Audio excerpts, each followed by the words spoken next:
God is saying to you today, I will put you together in front of those who broke you. Don't think it wasn't seen by me. You will not only recover, but you will flourish. In the places where you felt abandoned and defeated, you will stand strong and victorious. Remember, my child, my plans for you are to prosper you and not to harm you, to give you hope and a future.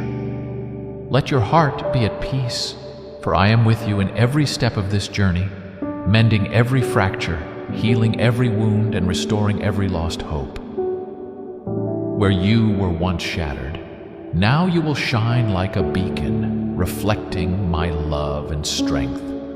Trust in me, for I am your faithful protector, your healer, and your redeemer. Do not dwell on the past or the pain it brought.